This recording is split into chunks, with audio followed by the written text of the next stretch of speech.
Hi guys, I hope आप सब अच्छे होंगे। हम लोगों ने पढ़ लिया था पहले द्रव के विलयन में, द्रव और गैस के विलयन में दाब का प्रभाव, ताप का प्रभाव। उसके पहले ठोस का भी हम लोगों ने पढ़ा था। तो ये आज हम लोग तीसरा पढ़ने वाले हैं। वह द्रव और द्रव के विलयन में सोलिबिलिटी का क्या प्रभाव पड़ता है, माने विलयता का क्या होता है, उसमें क्या कंडीशन है कि सोलिबिलिटी अधिक होगी, सोलिबिलिटी कम होगी। इसमें भी हम लोग पढ़ेंगे। मैंने पहले बताया था कि इसको नहीं पढ़ना है, लेकिन एक पॉइंट है इसमें, एक लॉ है जिसको हम लोग पढ़ेंगे। उसके पहले आज हम लोग पढ़ेंगे पहले द्रव और द्रव के विलयन आखिर होता क्या है। तो द्रव और द्रव के विलयन में क्या होता है, इसका मतलब देखिए, जिसमें विलय भी द्रव हो और विलायक भी द्रव हो, वही होता है लिक्विड इन लिक्विड सॉल्यूशन। उसको इंग्लिश में इमल्सन कहते हैं हम लोग, हिंदी में उसको पायस कहते हैं। ठीक है, कोई द्रव किसी दूसरे द्रव में मिला दीजिए तो उस पर के मतलब उसी को हम लोग कहते हैं इमल्सन या पायस। उस प्रोसेस को इमल्सिफिकेशन कहते हैं और हिंदी में उसको पायसीकरण कहते हैं।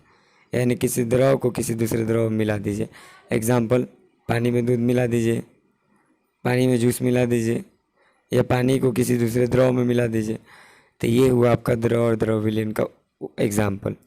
देखो बच्चों, कुछ ऐसे भी द्रव होते हैं जो वाष्पशील भी हो सकता है और अवाष्पशील भी हो सकता है। वाष्पशील कहने का मतलब क्या है कि जो द्रव को गर्म करने पर वो बहुत जल्दी वाष्पन के रूप में, मतलब वाष्पन की प्रक्रिया को दिखाने लगता है, वो वेपराइज हो जाता है, उसका वाष्प बाहर निकलने लगता है।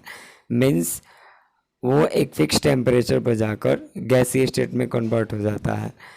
तो इस द्रव को हम लोग कहते हैं आपका ये वाष्पशील विलयन।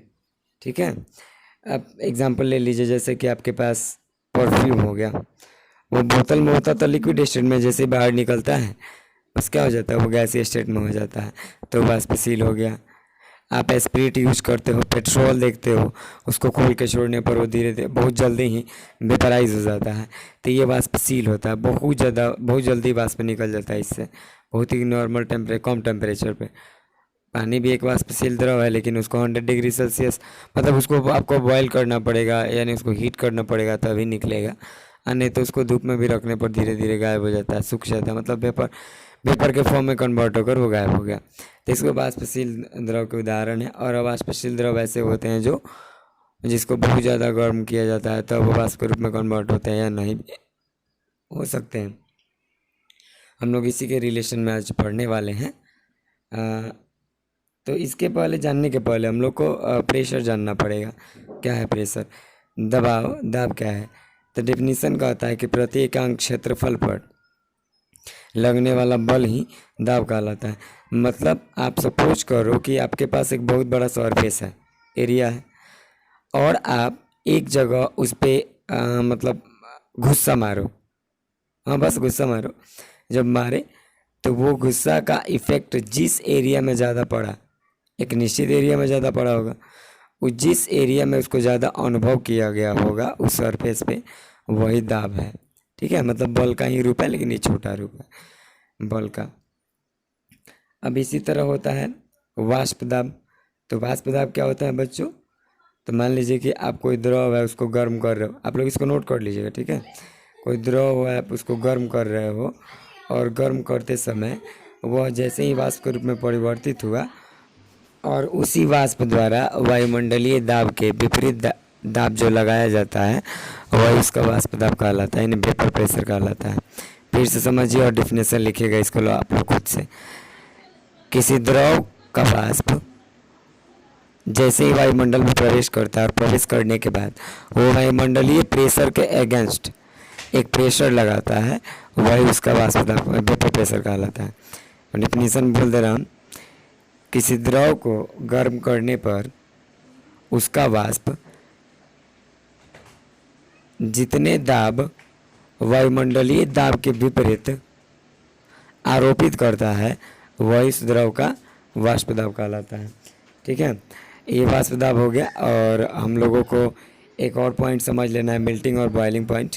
ठीक है, तो ये आपके स्क्रीन पे इसका डेफिनेशन है। किसी भी द्रव पदार्थ को उबालने के लिए जितनी ताप की आवश्यकता होती है वही उसका बॉइलिंग पॉइंट कहलाता है। जैसे पानी का वाष्प दाब कितना होता है 100 डिग्री सेल्सियस, मतलब कि वो जितने डिग्री सेल्सियस पर उबलना शुरू करता है।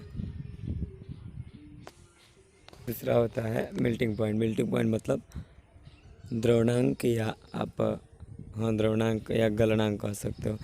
द्रवणांक का अर्थ होता है किसी भी अवस्था, कोई भी पदार्थ अपनी अवस्था को जितने ताप पर बदलता है, अवस्था को बदलता है। ठोस से द्रव भी हो सकता है, द्रव से गैस भी हो सकता है, ठोस से द्रव भी हो सकता है, या द्रव से भी ठोस हो सकता है। ठीक है, आप लोग कमेंट करके मेरे को बताओगे कि बर्फ़ का गलनांक कितना होता है। और द्रव के विलयन में के संबंध में एक वैज्ञानिक थे जिनका नाम था राउल्ट। उन्होंने वाष्प दाब से रिलेट करके एक नियम बताया, ठीक है, जिसके बारे में हम लोग पढ़ेंगे अभी। उसका नाम था मार्टे राउल्ट, जिसने 1881 ईस्वी में यह थ्योरी दिया था और बताया था कि किसी भी विलयन का वाष्प दाब का अवक्षेपिक अवनमन, अब ये अवक्षेपिक अवनमन क्या हम बताएंगे अभी, उसमें उपस्थित मोल अंश के का समानुपाती होता है। मतलब क्या है कि जैसे मान लीजिए कि आपके पास कोई विलयन जिसमें दो कंपोनेंट है ए और बी, ठीक है, तो ए और ई दो कंपोनेंट है और उसमें दिया हुआ है कि विलयन का वाष्प दाब मतलब पी, ठीक है। मैं इसको नेक्स्ट वीडियो में आपको राउल्ट नियम को प्रूफ करके एक्सप्लेन करूँगा, आप लोग इसको ध्यान से देखें। वाष्प दाब का अवक्षेपिक अवनमन का मतलब होता है कि वाष्प दाब में अंतर, यानी किसी पदार्थ को मिलाने पर किसी चीज़ का कितना दाब घट जाता है या बढ़ जाता है, ठीक है। दूसरा परिभाषा भी आप लोग लिख सकते हो जो सिंपल भाषा में है, और आगे हम लोग कल वीडियो में देखेंगे। चैनल को लाइक और शेयर करें, सब्सक्राइब करें। Bye bye, take care.